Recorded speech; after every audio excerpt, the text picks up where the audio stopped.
there guys, Ken here, your thrifty apprentice.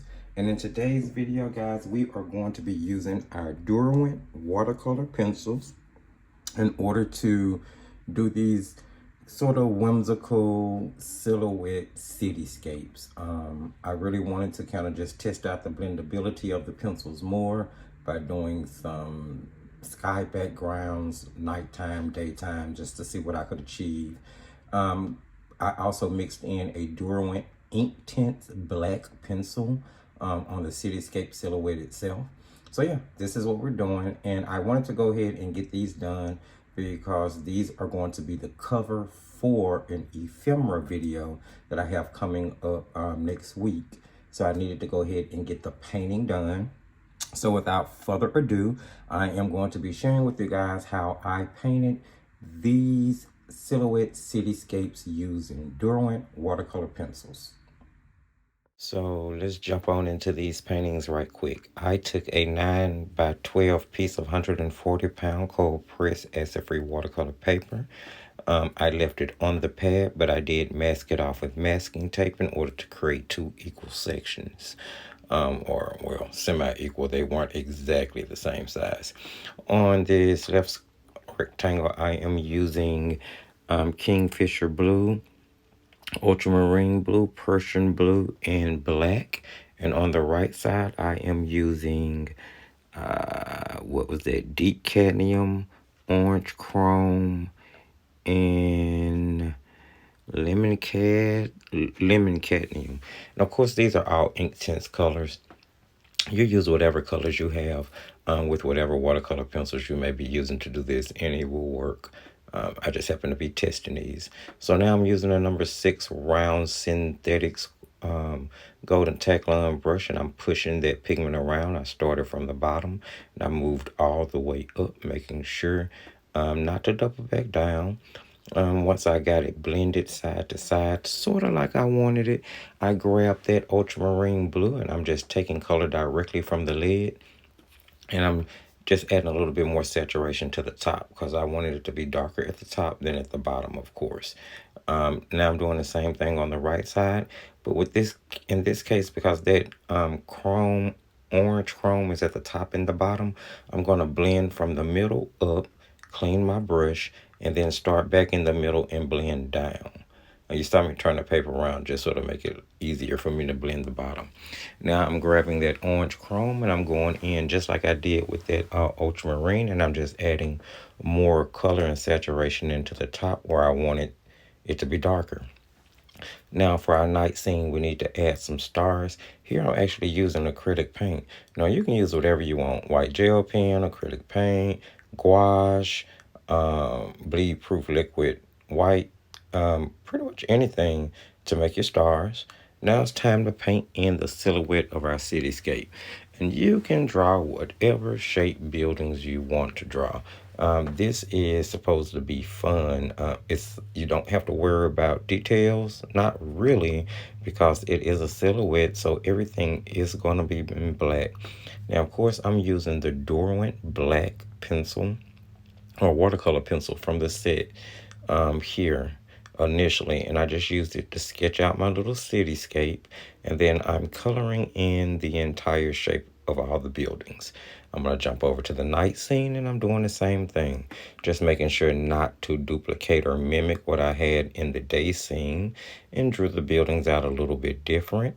Once I was happy with that, I'm going to go and shade those in as well. Now, once all of the buildings are shaded in, I erased out any smudging because these pencils do smudge. Yes, God. That is one thing that I'm definitely going to talk about in the review.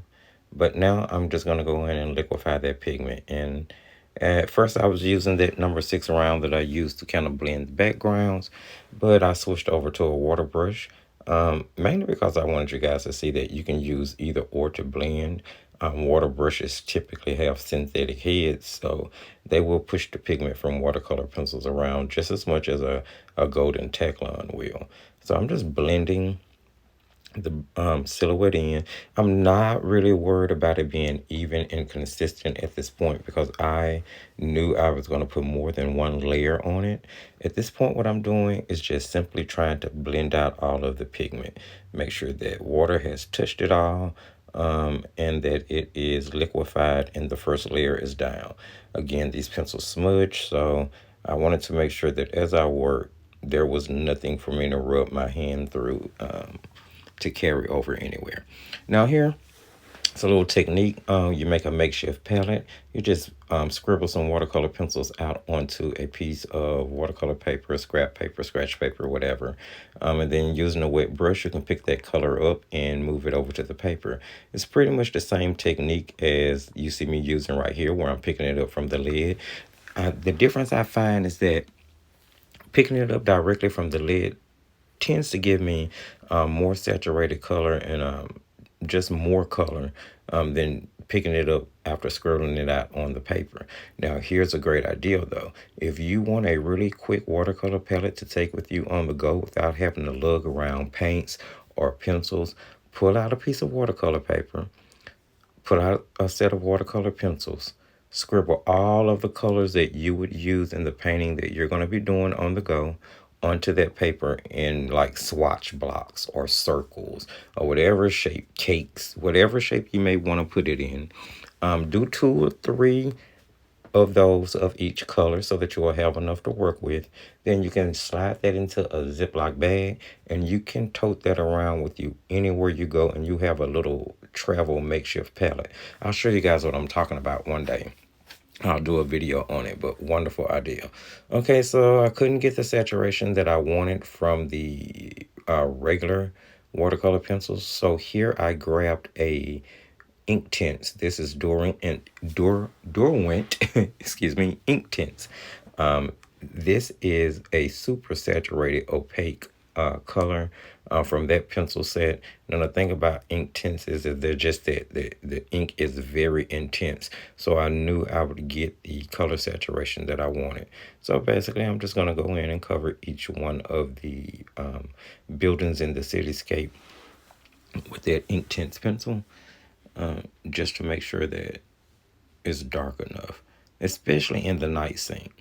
I really wanted to give the appearance of night. Now, in the day scene, I don't know, I kind of felt that maybe it was a little too dark. I don't know. I don't know. Maybe I should have gone more with grays in the day scene, and then use the darker black and Payne's gray in order to do the shadow sides of the building. So that may be something you want to think about if you're doing this. If you're going to do the day scene, the silhouette painting isn't bad with the black, but maybe try using grayer tones for the buildings, and then using the darker blacks and pain gray, and maybe even indigo to do the shadow side. I wish I had a thought of that. It's funny what you think of when you're looking back and doing the voiceover after editing a video. So here I have grabbed what is that? That is a Master's Touch Fine Art Studio color pencil. That is a black from that set. You see it sitting there to the right of the watercolor pad. I'm testing those pencils. They actually surprising. That's all I'm gonna say. Surprising. But I've been kind of impressed by a lot of Master's Touch products. Well, other than that 48 count half pan watercolor set. Now they should be ashamed of themselves for that. Anyway, so yeah, I am using a ruler here. That's because I felt like some of my buildings were sort of wonky, maybe. So I wanted to kind of square up some lines, maybe make some buildings a little bit more straight up and down versus leaning. I mean, they still had a bit of a lean to them, but that definitely helped them out on both sides of the paper, honestly. So yeah, I'm just making sure that that black area is really saturated and really black. That pencil is sort of opaque, surprisingly, and it's soft. it's really soft. It has a soft lid, really comfortable to hold. Those pencils have been kind of surprising. So here I got a Prismacolor white, and I am actually trying to put in some windows. Well, actually, those were supposed to be like balconies, which is why they're so large to be looking at them from a distance. And the Prismacolor white just wasn't giving me what I wanted for as opaque as it is. So I grabbed some of the brush and was using some of the acrylic that I made the stars with on the night side, and was trying to, but still couldn't get exactly what I wanted. So out came good old number 10 Jelly Roll, white gel pen, and that is what I used to go ahead and get the saturation that I wanted. They weren't exactly even and square, so once I saw that I just wasn't going to be able to get those squares right, I decided I would run with that theme. So I'm going to put in smaller windows throughout the rest of both of the paintings, with that gel pen, but I'm going to purposely kind of make them wonky at this point because I want them to match sort of the unevenness that I put in on the first one.